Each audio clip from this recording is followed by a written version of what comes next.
হৃদয় ঠান্ডা লাগে না? আমি বলতে যেই তো আমার কলিজা ঠান্ডা হয়ে যাচ্ছে।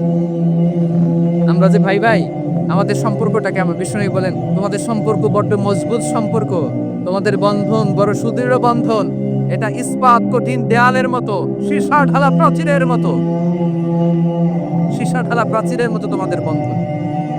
একটা দেয়াল প্রাচীর যেমনি একটা part, one part strengthen the other part, তেমনি আমরা এক পার্ট আরেক পার্টকে হেল্প করি, সহযোগিতার হাত বাড়িয়ে দেই। বিশ্বনবী সবশেষে একটা উদাহরণ দিলেন। উদাহরণ কি দিলেন? ওয়াসাব্বাকা বাইনা আসাবিহি, আমার আঙ্গুলগুলো দেখতেছেন? এদিকে কয় আঙ্গুল, এদিকে কয় আঙ্গুল, মোট কয় আঙ্গুল? বিশ্বনবী বলেন ওয়াসাব্বাকা বাইনা আসাবিহি, এই ডান হাতের 5 আঙ্গুল বাম হাতের 5 আঙ্গুলের ভিতরে সবাই এরকম ঢুকান তো, বুকে এরকম চাপ মারেন, এবার দেখেন মজবুত কিনা। সুবহানাল্লাহ পড়বেন না? বিশ্বনবী বললেন ডান হাতের 5 আঙ্গুল বা হাতের 5 আঙ্গুলের মধ্যে ঢুকিয়ে দিলে যেমন শক্ত আর মজবুত, মুমিন ভাইদের মধ্যে সম্পর্ক এমন মজবুত। পড়েন সুবহানাল্লাহ। এরকম 5 আঙ্গুল ঢুকিয়ে এরকম শক্ত করেন, এরকম মজবুত। আল মুমিনু লিল মুমিনি কাল বুনিয়ান ইয়াশুদ্দু বা'দুহু বা'দা ওয়া শাব্বাকা বাইনা আসাবিহি। তাহলে আমরা এক উম্মাহ, আমরা এক উৎস থেকে এসেছি, আমরা এক দেহ এক প্রাণ, আমাদের সম্পর্ক বড় মজবুত। এবার আল্লাহরে বললাম, আল্লাহ আমাদের সম্পর্কটার একটা নাম দিয়া দেন, আমাদের এই চমৎকার সম্পর্কের একটা নাম থাকার দরকার আছে না নাই? রব্বুল আলামিন আমাদের সম্পর্কের একটা চমৎকার নাম দিলেন, নামটা হচ্ছে ভাই ভাই সম্পর্ক। কি সম্পর্ক? ফিল করে না, এই জন্য মুখ দিয়ে বেরোয় না। ভাই ভাই, আমরা একে অপরের কি? তো ভাইয়ের যে তুমি ডিল মারলা একটু আগে, একটু আগে যে দিল মারলা, পানি মারলা, আল্লাহ আমাদেরকে তুমি মাফ করো। আমরা ভাই ভাই, কিন্তু তাবলীগের দাওয়াতের কাজ করতে যে এক ভাইয়ের হাতে আরেক ভাই খুন হয়, এমন নজরে এই দেশে আসরা নাই। কি করে পারলে তুমি? হ্যাঁ, দ্বীনের প্রচার করতে যে তোমার ভাইয়ের রক্তে তুমি হাত রাঙালে কি করে? আমাদের সম্পর্কের নাম দিয়েছে আল্লাহ তাআলা ভাই ভাই।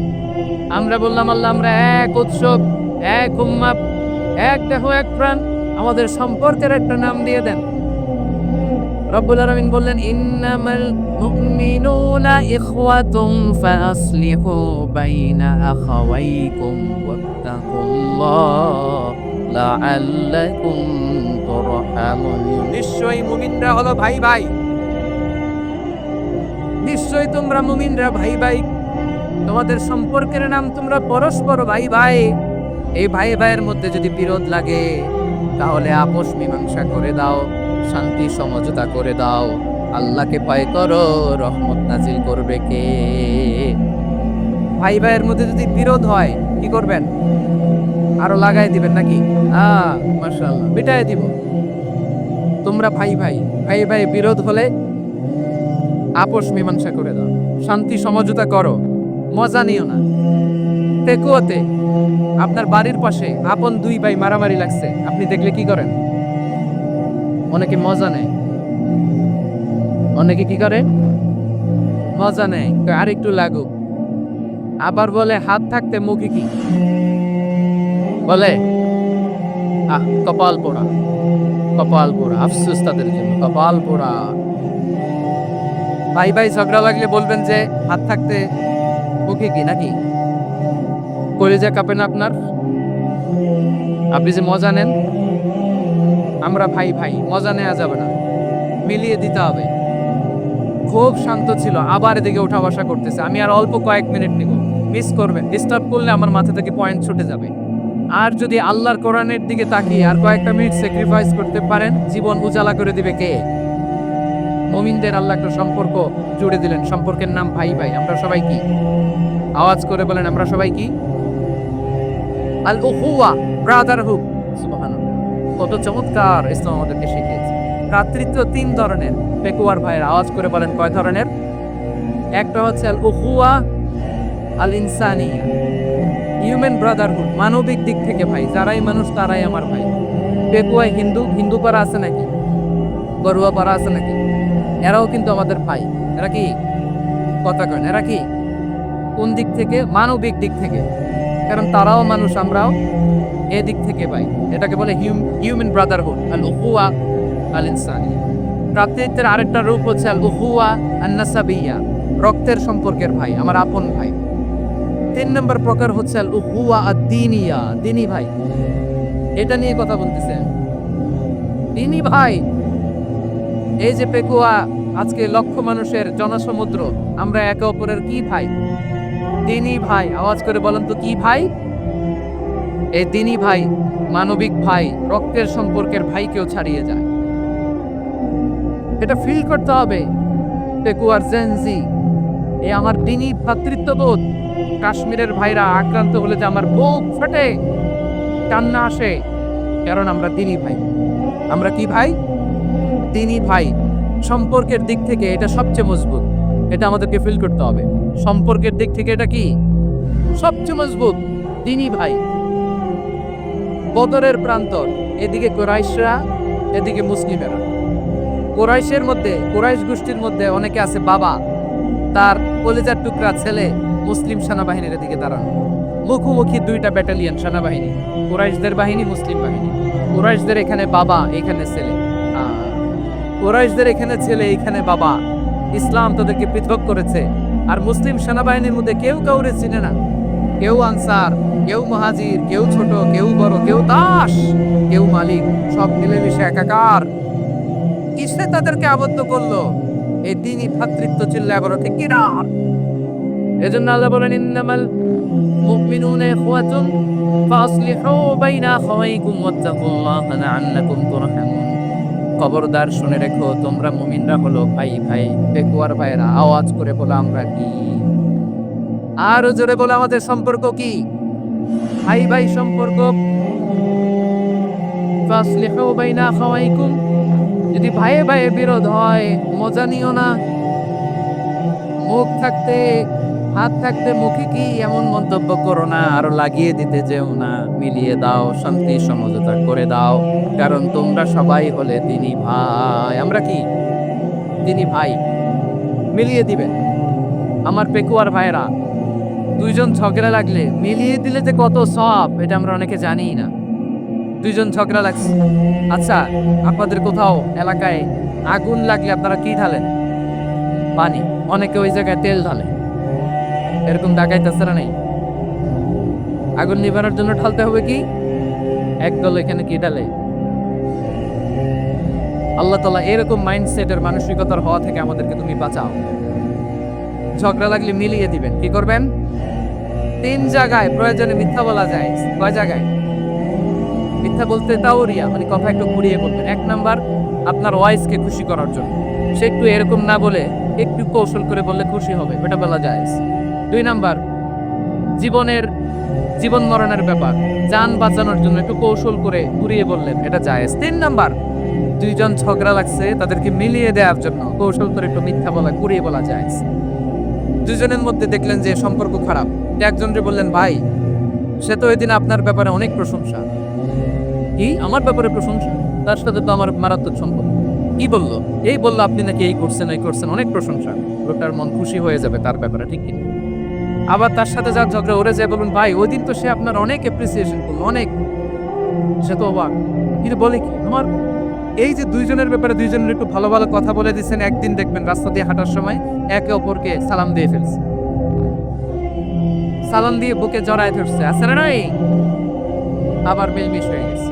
তা আমাদের স্বভাব হইলো 2 প্রতিবেশী যদি একসাথে বসে, একসাথে হাঁটে, দূর থেকে দেখলে আমাদের জ্বলে, আছে না নাই? ঘটনা কি? এই 2টার মধ্যে এত মিল কে? এই 2টার মধ্যে গিরিঙ্গি লাগানো যায় কিভাবে? এই বন্ধুত্ব, ফ্রেন্ডশিপ নষ্ট করা যায় কিভাবে? এরকম মানুষের আত্মতা সবার না, আমাদের অনেকের মধ্যে আছে না নাই? আল্লাহর কাছে তওবা করেন, এই মানসিকতার যেন আমরা না, আমরা মিলিয়ে দিব। কানগুলো খরগোশের কানের মতো খাড়া করে শুনুন পেকুয়ার ভাইরা। বিশ্বনবী বলেন, আলা উখবিরুকুম বিআফদাল দারাজা, আলা উখবিরুকুম বিআফদাল মিন দারাজাতিস সিয়ামি ওয়াস সালাতি ওয়াস সাদাকা।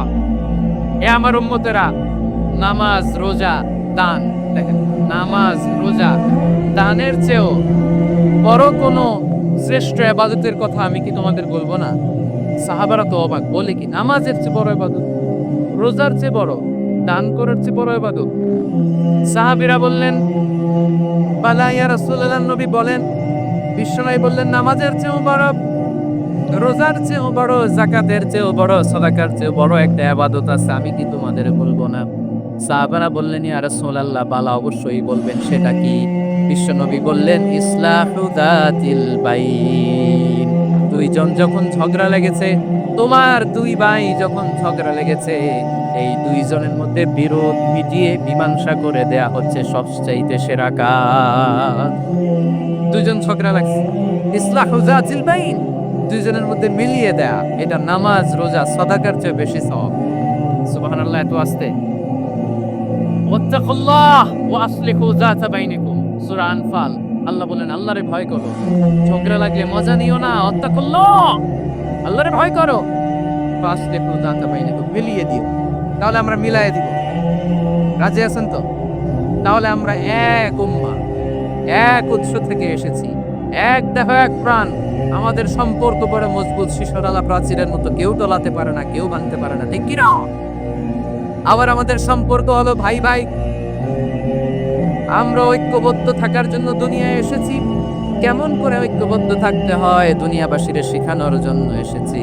আল্লাহ বলেন, ও নবী, শুধু মুসলমানের মধ্যেই ঐক্য করলে হবে না, প্রয়োজনে ইহুদি নাসারাদের সাথে ঐক্য গড়ে তোলো। কত শুনতেছেন? প্রয়োজনে আহলে কিতাবদের সাথে ঐক্যবদ্ধ হওয়ার আদেশ দিয়েছে কে?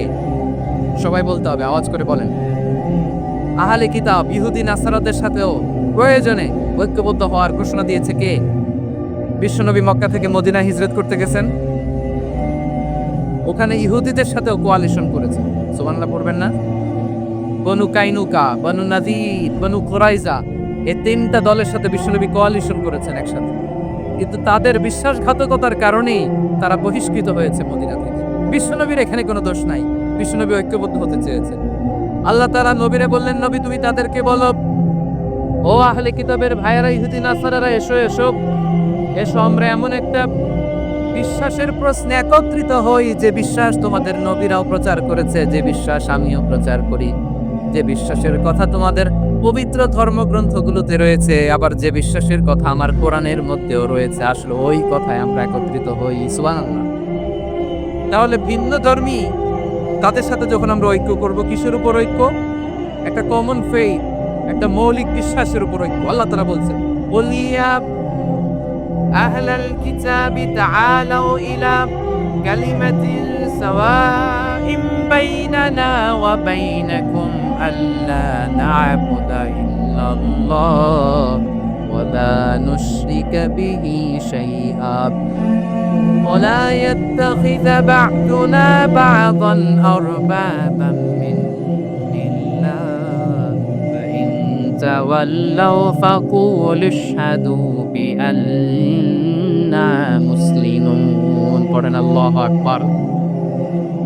রব্বুল আলামিন বিশ্বনবীকে ডেকে বললেন, নবী তোমার প্রতিবেশী ইহুদিদেরকে ডেকে বলো, তাআলাউ ইলা কালিমাতিন সাওয়াইম বাইনানা ওয়া বাইনাকুম, ও ইহুদিরা, আসো এক টেবিলে বসি, আসো এমন একটা কথার উপরে আমরা সবাই একমত হয়ে যাই, যেই কথা তোমরাও মানো আমরাও মানি, সেটা হচ্ছে আল্লাহ ছাড়া আমরা কারো ইবাদত করব না, আমরা সবাই মিলে ইবাদত করি একজনের, তিনি কে?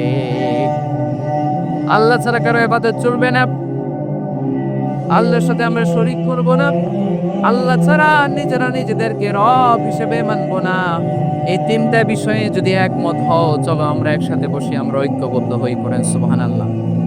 তাহলে দেখেন, ঐক্য কি শুধু মুসলমানদের মধ্যে না, প্রয়োজনে অন্য ধর্মের সাথে ঐক্যবদ্ধ হতে হয়। প্রিয় ভাইরা, যদি পরিস্থিতি কখনো এমনও হয় শিরকের আড্ডাখানা, আপনি ঐক্য প্রতিষ্ঠার জন্য, ঐক্য রক্ষার জন্য তাও শুধু তাওহীদের দাওয়াত দিবেন, ওইখানে আক্রমণ করবেন না। এটা কোরআনের নীতি। কথা বুঝতে পেরেছেন? সামনে শিরকের কি কথা কয় না, শিরকের কি আড্ডাখানা, আখড়া। কিন্তু ঐক্য বজায় রাখার জন্য, গৃহযুদ্ধ এড়ানোর জন্য আপনি শুধু এটা যে শিরক, এটা হারাম, এটা থেকে তোমরা বেঁচে থাকো, শুধু দাওয়াত দিবেন, আপনি আক্রমণ করবেন না। এটা কোরআনের বিধান। সুবহানাল্লাহ করবেন না? এই চমৎকার ঘটনাগুলো আপনারা শোনাইতে পারবো এরকম বিশৃঙ্খলা করলে।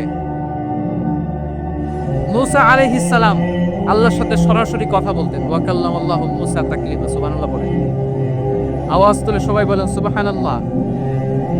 এখন বনি ইসরাইল হচ্ছে পৃথিবীর সবচেয়ে গোয়ার জাতি। তারা বলে, মুসা, তুমি যে আল্লাহর সাথে কথা বলো আমরা তো দেখি না, তুমি যে কথা বলো আমরা তো শুনি না, তো কি করতে হবে? বনি ইসরাইল বলে, আমাদের মধ্য থেকে 70 জন নিয়ে যাইতে হবে তোর পারে। ওরা আইসা যদি কয় হ্যাঁ আমরা শুনছি, তাহলে বিশ্বাস করবো। কত বড় ডাকাত দেখছেন বনি ইসরাইল। এদের চেয়ে গোয়ার জাতি নাই। এত গোয়ার তুমি করেছো মুসা আলাইহিস সালাম।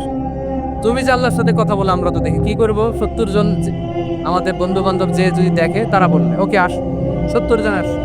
70 জন নিয়ে গেল। মুসা আলাইহিস সালাম হারুন আলাইহিস সালামকে খেলাফা দিয়ে গেলেন, আল্লাহ ওনাকে নবী বানালেন।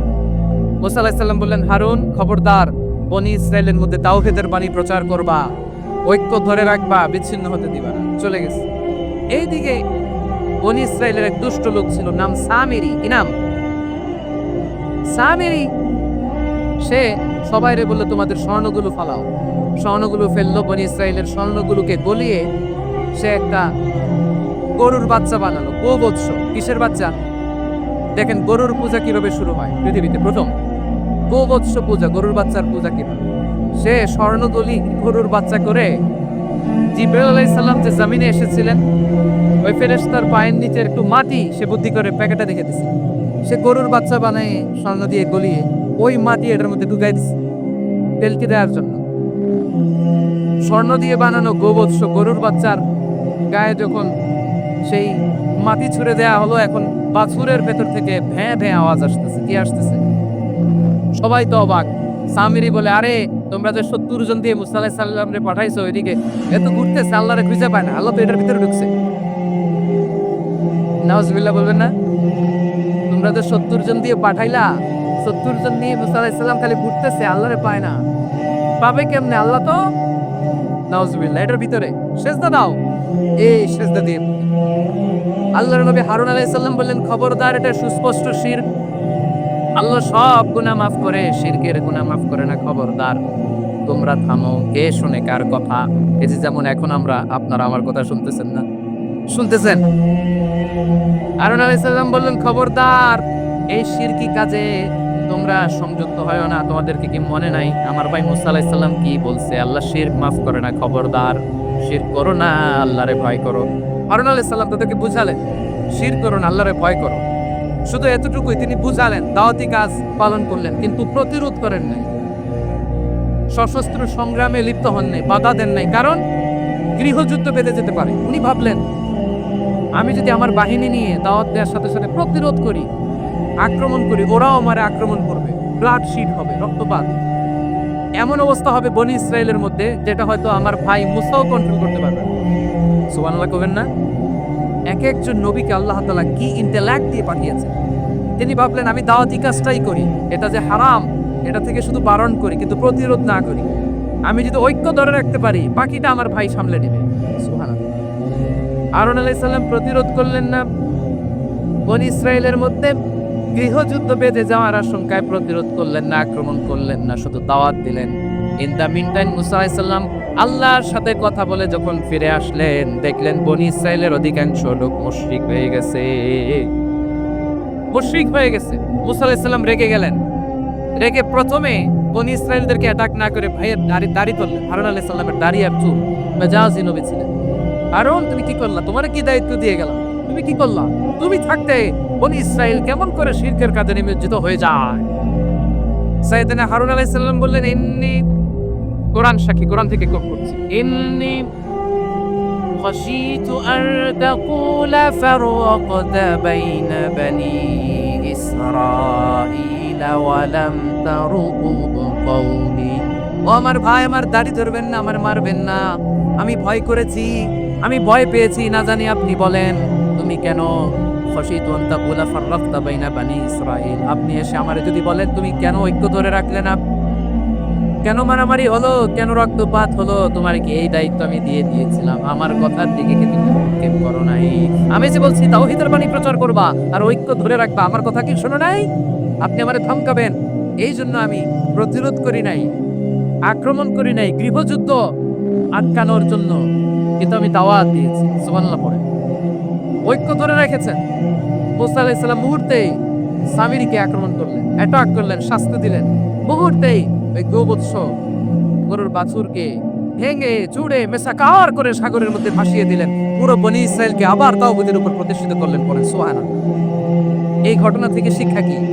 শিক্ষা হচ্ছে আপনি শিরকের আড্ডাখানা দেখলেও বৃহৎ স্বার্থে তাওহীদের দাওয়াত দিবেন। প্রয়োজনে আপনি ঐক্য নষ্ট করবেন না। সুবহানাল্লাহ পড়বেন না? তাহলে ঐক্যের গুরুত্ব বেশি না কম বলেন? আওয়াজ করে বলেন।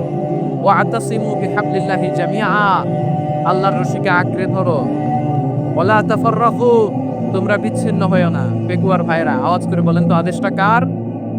এখন বলেন আমাদের ঐক্যবদ্ধ জীবনের দরকার আছে না নাই? এই যে ডক্টর মাহমুদ ইউনূস আমাদের লিডার, উনি যে আমাদেরকে জাতীয় ঐক্যের আহ্বান জানিয়েছে, ওনার আহ্বানে আমাদের সাড়া দেওয়ার দরকার আছে না নাই? রাজনীতিবিদদের যে ডাকছে খুশি লাগে না আপনার? আলেমদের ডাকছে খুশি লাগে নাই? আলহামদুলিল্লাহ বলবেন না? আলহামদুলিল্লাহ, সবাইকে ডেকেছে, ঐক্যবদ্ধ করেছে। আমরা ঐক্যবদ্ধ থাকতে চাই, আমরা ঐক্যবদ্ধ জীবন চাই, আমরা আর গাদা ছড়াছড়ি করতে চাই না। রাজি আছেন সবাই? এখন আমরা যদি ঐক্য নষ্ট করি আমাদের কি কি সমস্যা, কি ক্ষতি, কি কুফল, অনৈক্যের কুফল কি? কয়েকটা কুফলের কথা বলে শেষ করবো। প্রিয় ভাইরা, what are the drawbacks and disadvantages of division, social and political division in the society? Disunity. আমরা যদি বিচ্ছিন্ন হই, একে অপরের যদি মারামারি করি, একজন যদি আরেকজনের কাছের ফতোয়া দেয়, আমাদের কি ক্ষতি? শুনবেন? কথা কয় না, শুনবেন? এক নাম্বার ক্ষতি হচ্ছে আমরা যদি বিচ্ছিন্ন হই আমাদের শক্তি কমে যাবে, আমাদের পাওয়ার আমরা হারাবো। আমাদের কি হারাবো? পাওয়ার। মনে রাখবেন, যখন আমি একা থাকি তখন আমি ব্যক্তি, যখন আমরা সবাই মিলি তখন আমরা শক্তি। এই শক্তি নিয়ে আমাদের সামনে এগিয়ে যাওয়ার দরকার আছে না নাই? তাহলে আমরা যদি নিজেরা বিরোধে লিপ্ত হই, আমাদের ক্ষমতা, পাওয়ার ছুটে যাবে। আমরা এই পাওয়ার হারাতে চাই না, ঠিক কিনা বলেন? রব্বুল আলামিন ঠিক তাই বললেন। রব্বুল আলামিন বললেন, খবরদার, ওয়াতিউল্লাহ ওয়া রাসূলাহু ওয়া লা তানাযাউ ফাতাফশালু ওয়া তাযহাবা রিহুকুম ওয়াসবিরু ইন্নাল্লাহা মা'আস সাবিরিন। আল্লাহর আনুগত্য করো, নবীর আনুগত্য করো, কিন্তু খবরদার নিজেরা বিরোধে লিপ্ত হয়ো না, নিজেরা মারামারি করো না, তাহলে তোমাদের শক্তি কমায় দিবে কে? ফাতাফশালু, তোমরা সাহস হারাবা, ও তাযহাবা রিহুকুম, তোমাদের শক্তি কমে যাবে, পাওয়ার কমে যাবে। তাহলে আমরা যদি নিজেরা মারামারি করি, আমরা নিজেরা যদি বিচ্ছিন্নতায় লিপ্ত হই, আমরা যদি মতানৈক্য করি, তাহলে আমাদের শক্তি কমে যাবে, ঠিক কিনা? আমরা শক্তি কমাবো। আচ্ছা, ছোট্ট একটা বাঁশের কঞ্চি যদি আপনারা দেয়, পায়ের মধ্যে ধাক্কা দিয়ে ভাঙতে পারবেন না? এরকম বাঁশের কঞ্চি যদি 20 বা 100 জোড়া লাগায় দেয়, ভাঙতে পারবেন? কথা বোঝে নাই মনে হয়। চিকন একটা বাঁশের কঞ্চি দিলে ভাঙা যাবে না? এরকম চিকনই 20টা বাঁশের কঞ্চি একসাথে লাগাই দিলে ভাঙতে পারবেন? কারণ যখন আমি একা থাকি তখন আমি ব্যক্তি, যখন আমরা সবাই মিলি তখন আমরা শক্তি। আমরা যেন শক্তি না হারাই। আমরা বিরোধে লিপ্ত হলে আমাদের শক্তি কমে যাবে। এই হচ্ছে 1 নাম্বার ডিসঅ্যাডভান্টেজ। 2 নাম্বার ডিসঅ্যাডভান্টেজ হচ্ছে আমরা নিজেরা বিরোধে লিপ্ত হলে অন্যরা আমাদের মাথায় কাঁঠাল ভেঙে খাইতে সুবিধা হয়। কথা বোঝেন নাই? আমরা যদি বিরোধে লিপ্ত হই তাহলে পরাশক্তিগুলোর সুবিধা, তখন আমাদের কাউকে দিতে হবে ট্রানজিট, কাউকে দিতে হবে সেন্ট মার্টিন, কাউকে দিতে হবে দেশের অর্ধেক চিল্লায় বড়, ঠিক কিনা? নিজেদের প্রবলেম সলভ করার ক্যাপাসিটি আমাদের আর থাকবে না। আমরা যদি বিরোধে জড়াই, আমার কলিজার টুকরা পেকুয়ার ভাইরা, আমরা বিরোধ করব না, আমরা বিচ্ছিন্ন হব না। নিজেরা বিরোধে জড়ালে বড় শক্তিগুলো আমাদের মাথায় কাঁঠাল ভেঙে খায়। তখন ভারতের পিছনে দৌড়াতে, আমেরিকার পিছনে দৌড়াতে আমাদের জুতার তলা ক্ষয় হইয়া যাইবে। নিজেদের প্রবলেম সলভ করা যাবে না। আমরা যদি অন্যের পিছনে না দৌড়াতাম আর এই বিরোধকে থামাতে পারতাম, বাংলাদেশ আজকে যেখানে আছে তার কমপক্ষে 50 গুণ সামনে থাকতো, চিল্লায় বলেন ঠিক কিনা? তাহলে 1 নাম্বার ক্ষতি হচ্ছে আমাদের পাওয়ার লেস হয়ে যায়, আমরা দুর্বল হই যদি আমরা বিরোধ করি। 2 নাম্বার হচ্ছে পরাশক্তিগুলোর সুবিধা নেয়। 3 নাম্বার হচ্ছে আমাদের উন্নয়ন, দেশের উন্নতি, অগ্রগতি, এটা স্থবির হয়ে যায়, এটা বাধাগ্রস্ত হয়। প্রিয় ভাই, ইউনিটি, ঐক্য হচ্ছে একটা দেশের উন্নয়নের মূল ভিত্তি। 2 জন কইছে ঠিক। এদিকে এখন কয়েকজন কইছে ঠিক। ঐক্য হচ্ছে একটা দেশের, জাতীয় ঐক্য হচ্ছে কোনো দেশের উন্নয়ন অগ্রগতির মূল ভিত্তি, ঠিক কিনা বলেন? Unity, unity of a country, এটা হচ্ছে একটা সাস্টেইনেবল ডেভেলপমেন্ট। সোশ্যাল স্ট্যাবিলিটির জন্য এটা অনেক গুরুত্বপূর্ণ। এজন্য বিরোধের কোনো স্থান আমরা দিব না, আমরা ঐক্যবদ্ধ থাকবো ইনশাআল্লাহ বলেন। আর কখনো কাউরে কাফের বলে গালি দিবেন, কি জাহান্নামী বলবেন, ঝগড়া লাগলে লাগাই দিবেন, তাহলে কি করবেন? মিলাই দিবা। আওয়াজ করে বলেন কি করব? প্রিয় ভাইরা, এই বিরোধ গত 50 বছর তো আমরা দেখেছি। ধর্মীয় অঙ্গন বলেন, সামাজিক অঙ্গন বলেন, রাজনৈতিক অঙ্গন বলেন, এই বিরোধ আমাদেরকে শেষ করে দিয়েছে। এই 24-এর ছাত্র নাগরিক অভ্যুত্থানের পরেও যদি সেই বিরোধ আমাদেরকে খায়, তাহলে এতগুলো তাজা জেনজির রক্ত বৃথা যাবে। চিল্লায় বলো ঠিক কিনা? আমরা এই রক্তগুলো কি বৃথা দিতে চাই না, বৃথা যেতে দিতে চাই না। আমরা ঐক্যবদ্ধ থাকতে চাই। রাজি আছেন? আমরা আর কাদা ছড়াছড়ি করব না। অনেক হয়েছে, আর না, এবার থামুন। অনেক হয়েছে, আর না। প্রথমে আমি এদেশের সম্মানিত আলেম সমাজকে বিনয়ের সাথে অনুরোধ করব, আসুন আমরা ঐক্যবদ্ধ হই। আজকের এই পেকুয়ার ঐতিহাসিক তাফসীরুল কোরআনের প্রোগ্রাম থেকে আমি সম্মানিত আমার মাথার তাজ ওলামাদেরকে জাতীয় ঐক্যের আহ্বান জানাই। পেকুয়ার এই ঐতিহাসিক তাফসীরুল কোরআনের প্রোগ্রাম থেকে আমি আমার সম্মানিত রাজনৈতিক ব্যক্তিবর্গদেরকে জাতীয় ঐক্যের আহ্বান জানাই। অনেক হয়েছে, আর না। আধিপত্যবাদকে রুখে দিতে হলে, বাংলাদেশের বিরুদ্ধে যে কোনো ধরনের ষড়যন্ত্রকে রুখে দিতে হলে জাতীয় ঐক্যের কোনো বিকল্প নাই। চিল্লায় বলো ঠিক কিনা?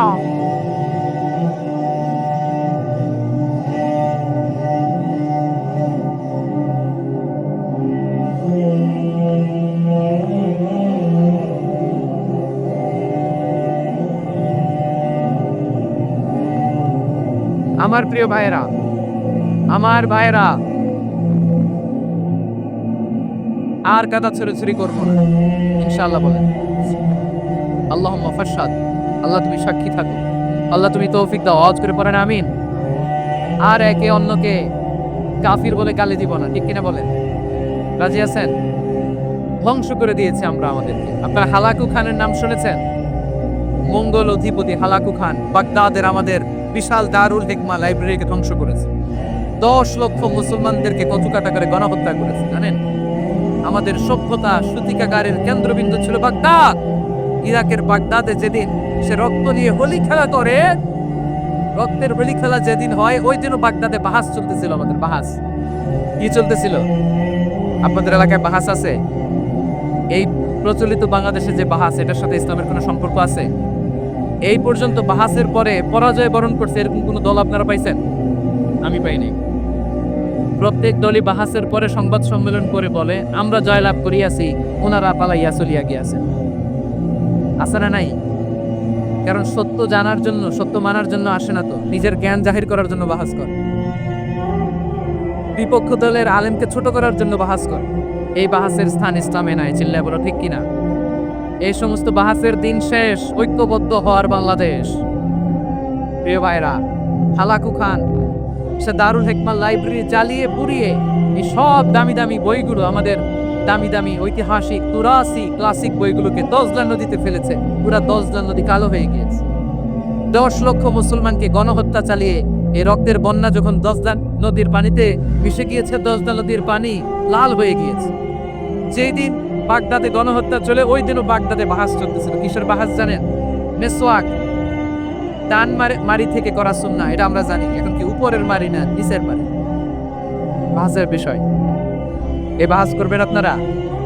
বিশ্ব যখন এগিয়ে চলেছে, আমরা তখন বসে বিবি তালাকের ফতুয়া খুঁজেছি কোরআন হাদিস চষে। তালাক ইসলামের অনেক গুরুত্বপূর্ণ অনুষঙ্গ। তালাক কোরআনের একটা সূরা। কিভাবে তালাক হবে না হবে আমাদের ফুকাহায়ে কেরাম, আমাদের আকাবেররা সব বলে গিয়েছে, সব জানা। আপনি হয় এটা মানবেন, নয় ওইটা নিয়ে বাহাসের দরকার নাই। ওইটা নিয়ে মারামারির স্থান ইসলামে নাই। আওয়াজ করে বলেন ঠিক কিনা? এখন পেকুয়ার ভাইরা, শেষ কথা বলি, আওয়াজ করে বলেন আমরা ঐক্যবদ্ধ হতে চাই কি চাই না? চান? এই যে আমি বিনয়ের সাথে আলেম সমাজকে জাতীয় ঐক্যের আহ্বান জানালাম, এটার সাথে আপনারা সংহতি প্রকাশ করেছেন? বিনয়ের সাথে আজকের এই পেকুয়ার ময়দান থেকে আমাদের রাজনৈতিক নেতৃবৃন্দদেরকে জাতীয় ঐক্যের আহ্বান জানাই, আপনারা সংহতি প্রকাশ করেছেন? এখন এটা রোড ম্যাপ কি, কিভাবে আমরা ওই ঐক্য প্রক্রিয়াতে এগিয়ে যাব। শেষ কথা বলি, একেবারে সহজ। আমাদের ওলামা মাশায়েখদেরকে, আমার মাথার তাজ, তাদেরকে আমরা বলি, এই যে আমরা ঐক্যবদ্ধ হই নাই, আমরা আমরা কি বড় কিছু অর্জন করে ফেলছি? বলেন, আমরা কি খুব পাওয়ার সম্মানের জায়গায় আছি? খুব স্ট্রেংথের জায়গায় আছি? তো কিছুই তো নাই। আপনি ঐক্যবদ্ধ হইলে সমস্যা কোথায়? এমন তো না ঐক্যবদ্ধ না হওয়ার কারণে এতদিন আপনার অনেক কিছু ছিল, ঐক্যবদ্ধ হলে আপনি হারাবেন, এমন তো না। তো কিছুই যেহেতু আপনার নাই, আমার নাই, ঐক্যবদ্ধ হলে আমরা সমস্যা কোথায়? ঐক্যবদ্ধ হয়েই দেখি না, ঠিক কিনা? ঐক্যবদ্ধ হওয়ার দুইটা ওয়ে। রাজনৈতিক ঐক্য কিভাবে হবে? রাজনৈতিক সম্মানিত নেতারা কি করবেন? আলেমরা কিভাবে ঐক্যবদ্ধ হবেন? শেষ কথা বলে শেষ করছি, খুব গুরুত্বপূর্ণ। দিস ইজ দ্য পঞ্চি আইন। এদিকে তাকান। নামাজ কায়েম হোক। একমত না জামাত ইসলাম? হেফাজত একমত না? ইসলামী আন্দোলন একমত না? তাবলীগের ভাইয়ের একমত না? পীরের মুরিদেরা একমত না? আপামর তাওহীদি মুসলিম জনতা একমত না? যাকাত আদায় করতে হবে, সবাই একমত, ঠিক কিনা? কথা নাই, কথা নাই। যাকাত আদায় করতে হবে, সবাই একমত, ঠিক কিনা? নারীদের পর্দা করতে হবে, শালীন পোশাক পরতে হবে, একমত সবাই, ঠিক কিনা? বৈষম্য বিরোধী বাংলাদেশ চাই, সবাই একমত, ঠিক কিনা? মেরিটোক্রেসি, এরকম 10টা কমন গ্রাউন্ড আমাদেরকে, 1 2 3 4 5, 10টা কমন গ্রাউন্ডে আমরা সবাই এক। এই 10টা কমন গ্রাউন্ডকে সামনে রেখে বিশাল জনসমাবেশ করেন সোহরাওয়ার্দী ময়দানে, সবাই আসেন। জামাত ইসলাম, হেফাজতে ইসলাম, ইসলামী আন্দোলন, পীরের মুরিদ, তাবলীগ, খেলাফত মজলিস, সবাই একসাথে হন। তাহলে সবাই জানবে যে এই 10টা বিষয়ে আমরা একমত। বলেন, এই ঐক্যতে আপনার দরবার যাবে? দরবার নষ্ট হবে? আপনার দল নষ্ট হবে? আপনার আকীদা নষ্ট হবে? না। আমার মাথার তাজ সম্মানিত ওলামায়ে কেরাম, এই 10টা কমন গ্রাউন্ডে যদি এক হন, আপনার আকীদা নষ্ট হবে? আপনার আকীদা আপনার, আমার আকীদা আমার। আপনার দল আপনার, আমার দল আমার। আপনার পলিসি আপনার, আমার পলিসি আমার। কারো কিছু নষ্ট হবে না। কিন্তু যে বিষয়ে আমরা সবাই একমত, এরকম 10টা মৌলিক পয়েন্টে আমরা একমত হতে চাই কি চাই না? ঐক্যবদ্ধ হওয়ার 1 নম্বর পদ্ধতি based on common ground. Common ground, এতে কারো কোনো লস নাই, কারো কোনো ছাড়ও দেয়া লাগবে না, কারো দরবারও যাবে না, কারো দলও নষ্ট হবে না, কারো আকীদাও নষ্ট হবে না। আমার আকীদা আমার, আমার দল আমার, আমার সব ঠিক আছে। শুধু এই বিষয়ে আমি একমত, তুমি একমত, তুমি একমত, তো আমরা সবাই একসাথে বসে জানান দেই যেগুলোতে আমরা একমত, শোডাউন করি। বাংলাদেশের যে কোনো মহাসমাবেশকে সেই দিনের মহাসমাবেশ ছাড়িয়ে যাবে, চিল্লায় বলো ঠিক কিনা? এরপর জেলায় জেলায়, বিভাগীয় বিভাগীয় আপনারা ওয়ার্কশপ করেন, সেমিনার করেন, আইস ব্রেকিং প্রোগ্রাম করেন। এভাবে আমাদেরকে আগাতে হবে। তাহলে number 1 common ground base, number 2 issue based, issue ভিত্তিক ঐক্য। যখনই জরুরি কোনো ইস্যু আসবে আমরা ঐক্যবদ্ধ হব। রাজি আছেন সবাই? সবাই রাজি আছেন? আল্লাহ তাআলা আমাদের সবাইকে ঐক্যবদ্ধ জীবন ধারণের তৌফিক দান করুক, আমরা পড়ি আমিন। আজকে তাফসীর প্রোগ্রামকে আল্লাহ কবুল করুক, আমরা পড়ি আমিন। এই যে আমাদের যে ভাইরা এই 24-এর ছাত্র নাগরিক অভ্যুত্থানের শহীদ হলো, আল্লাহ তাদের শাহাদাতকে কবুল করুক, আমরা পড়ি আমিন। এই আপনাদের ঐক্যবদ্ধ হওয়ার নমুনা। বসেন, এটা কি আদব হয়েছে? আদব আমি উঠছি? আমি না উঠলে আপনারা উঠতে পারবেন?